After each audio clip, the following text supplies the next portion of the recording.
Today, we're going to talk about a racing shoe by Brooks. Today, we're going to talk about the Brooks Hyperion Elite 4.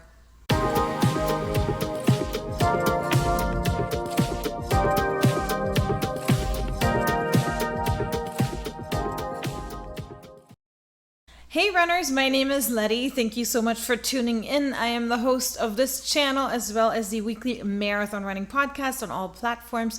Thank you guys so much for tuning in. And today we're going to review a racing shoe created by Brooks that came out earlier this year, which I forgot to review, but I'm doing it now. And we're going to hop right into that right after this disclaimer. This shoe has been provided to me for the purpose of review. However, no one is paying me for this review and all opinions expressed here are my own. Alright, so let's talk about the model and purpose of this shoe. I already revealed it. This shoe is supposed to be a racing shoe. And according to their website, Brooks states that this shoe is supposed to help you chase down PRs from the distances of 5K to marathon. So we're talking about a huge range of distances, and I think we're gonna hop into that just in a little bit. But before we do, let's hop into the tech specs of the shoe. Now, when you scroll down on the product page of the shoe, you're gonna be able to see all the specs. Please, before you do that, note that this shoe is a unisex shoe, meaning that it's for men and women. You just have to pick the right sizing. And this shoe comes in at 7.8 ounces. So I'm assuming that's going to be for a men's 9, which is what most brands use for their shoes. They use a men's 9 and usually a women's 7 or 8. Again, depends on the brand. It's not really uniform. And in this case, I'm assuming this is going to be for a men's shoe. Now, when it comes to the drop of the shoe, this shoe comes in at an 8mm drop, which is pretty much a lot. But it's right in line with the racing shoes, and we'll talk about that when we compare this shoe to another one. Along the same line, Brooks also lists their shoe support level on their website. Their shoes either come in as neutral, as standard support, or as maximum support. This shoe is listed as neutral. All right, so now moving on to key features, let's talk about the upper of the shoe. This upper, as you can see, is more of an upper that you would normally see on racing spikes, track shoes. It's barely there. It's knitted. It's lightweight. It's definitely one of the lightweightest, most lightweight uppers that I've ever seen on a running shoe. It has a tiny bit of stretch to it. It is just a really nice fabric. Now, the tongue of the shoe is made from the same material. It's also knitted. It's just a different color, so it looks a little bit different. It's super lightweight, super thin, but it has the suede-like feel to it, so everything feels really soft. Again, as you guys know, I like to run barefoot in my shoes, and this feels really good. I don't think there is one little area where you feel like you could get any kind of blisters. Now let's talk about the heel. The heel is very minimalist, but it has a little bit of support, so you're not going to get blisters from this one. It has two pads that keep your foot or your heel locked in very nicely. It has a tiny little pull tab, which I don't really think you need pull tabs that much. And that's it for the upper. Let's talk about the laces. The laces are nubbed, so they stay in place really, really nicely. They're not going to slip open once you tie them. As for the insole of the shoe, this insole is not removable. It's actually glued in there. But, I mean, we've seen a lot of removable insoles lately, but I think for racing shoes, we have yet to see that. So that's pretty standard. Now let's talk about the foam of the shoe. For this shoe, Brooks used their highest end foam that they have, which is their DNA Flash V2. That's an upgrade from the V1 because it's nitrogen infused and it's a great foam, but compared to a lot of other foams out there, it feels a little bit more stiff. And again, we'll talk about all that right now. I'm just giving you facts. Another fact, another feature we have here is that obviously the shoe is carbon plated, right? This is a super shoe after all. And as you can see, the full-size carbon plate has cutouts. And the interesting thing about that is, well, it's called the Speedwall Race Plus carbon plate. So while it is a full carbon plate, it has cutouts. They 3D printed and they changed the thickness, not just the size, for each of the shoes. So when you're buying a shoe, you get a full-size carbon plate, but the thickness of this is customized per size, meaning that if you're a taller man, you're obviously going to weigh more than the 5-foot little lady wearing the shoe. So they're making this more proportional to who is probably running in the shoe, something that I found interesting. All right, so let's talk about the color of the shoe. This shoe, like many Brooks shoes, only comes in one color.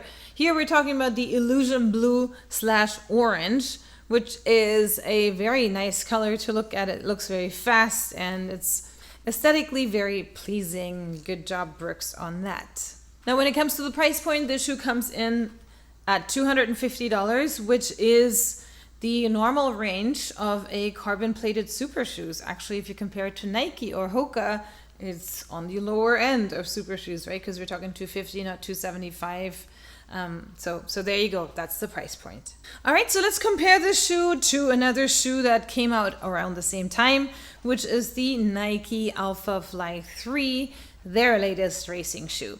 So when it comes to their similarities, there's quite a lot. They both come in almost at the same weight. The Brooks is actually 4 grams heavier, which is nothing. You're not gonna really feel that difference. And they both have a 8mm drop. They start at a 40mm heel, and then drop goes down to 32mm. So they have that in common. They both have a full carbon plate. They both have mesh uppers that are very breathable, as you can see. And they are both aesthetically very pleasant to look at, in my humble opinion. But I feel like that's where it kind of ends, because you are just going to get something different from the Brooks, in my opinion, than you will from the Nike. Let's talk about the Nike foam a little bit. The Nike foam is made out of their highest end PIBA, and the feel of the foam is what's going to make a difference. My first impression when I received the shoe, I was very excited because I knew Des Linden runs her marathons in it, and who does not want to be like Des Linden, right? I also, like I mentioned, very much like the aesthetics of the shoe. The shoe looks fast and it looks lightweight and it looks like something that could be really a cool thing to run in. And I was very excited to test it out. So let's check out what this shoe looks like when I run / walk in it.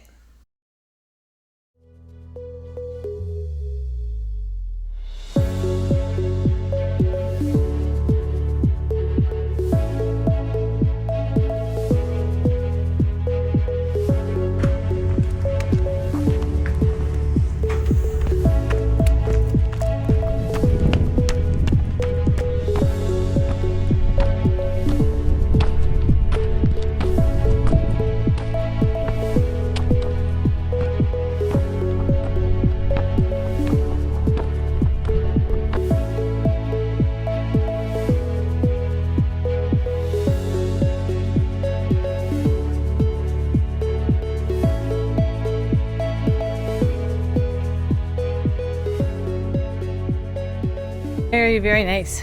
I love running speed in them. All right, so my opinion of the shoe. As you guys know, I'm doing this review very, very late. I received the shoe almost a year ago, before it first came out. And I always normally talk about how our expectations should be within what the description of the shoe says. For example, if you are getting a trail shoe, then you can't complain about it not being a good shoe for marathon racing, right? So in the description, as I mentioned earlier, it says this shoe is going to be a great shoe for pursuing PRs from 5K to marathons. I agree with half of that statement. I feel like this shoe is going to be a great 5K racing shoe. In my opinion, I don't think this shoe is going to be a marathon running shoe for me ever. Maybe I'm just not as tough as Des Linden, right? But I feel like the reason for that is that this shoe is stiffer. The foam is not bouncy, and I don't run her speed, so I'm not running a 2-hour marathon. I'm talking about a 3.5-hour marathon, and that's a long time on your feet. And for that, I cannot be running on a shoe as stiff as this shoe. That said, I'm going to tell you guys what I've been using this shoe for. I've been using this shoe for every single one of my speed workouts, and I have absolutely loved the shoe for that purpose. So what happens when you wear this shoe is just like everybody else says. You wear the shoe and it feels really stiff. I think it feels too stiff to be running your easy runs in it, which the majority of my runs are easy runs. But as soon as you start pushing the pace a little bit, as soon as you get on your toes a little bit more, the shoe transforms into something absolutely wonderful, or I guess maybe that's what it's intended to be anyway.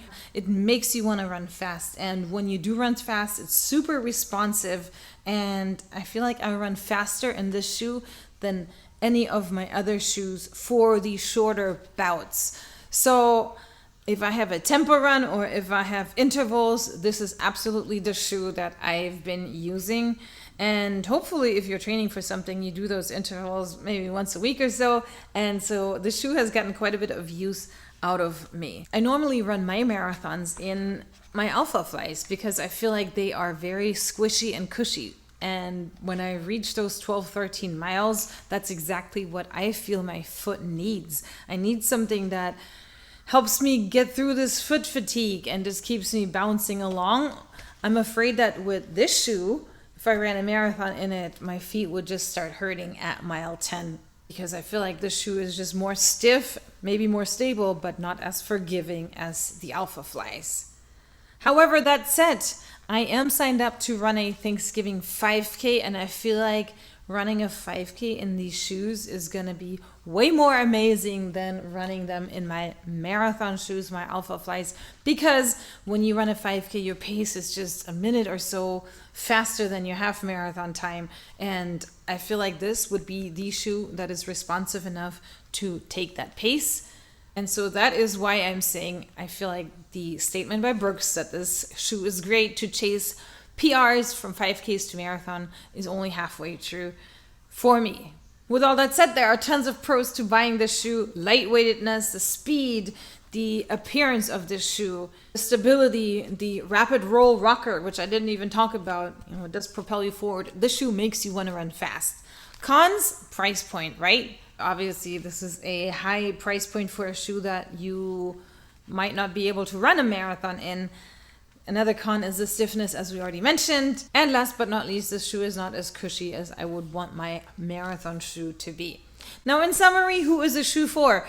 This shoe is for you if you have a running shoe rotation and you want a shoe that is fast. This shoe definitely makes a wonderful speed shoe. It's light and it's fast and it's fun. If you buy this shoe, not as a racing shoe, but a tempo run shoe, this shoe will literally last you forever. I've used it for about 9 to 10 months and it barely has anywhere, even though I do strike here a bit. I can feel like this area, the outsole has become flush, but that's to expected. But I feel like the shoe is gonna last me maybe another year or so for my speed work. And I really like that about having that designated shoe for speed work. And I think that's it for today's running review. Thank you so much for tuning in. If this video is of value for you guys, please consider subscribing. If you have any comments that you want to leave for other readers to consider when they're thinking about buying the shoe, I invite you to please leave those below. And if you have any shoes that you want me to review, you can also put those in the comments. Thank you so much for tuning in, and until next video, have a great week of running.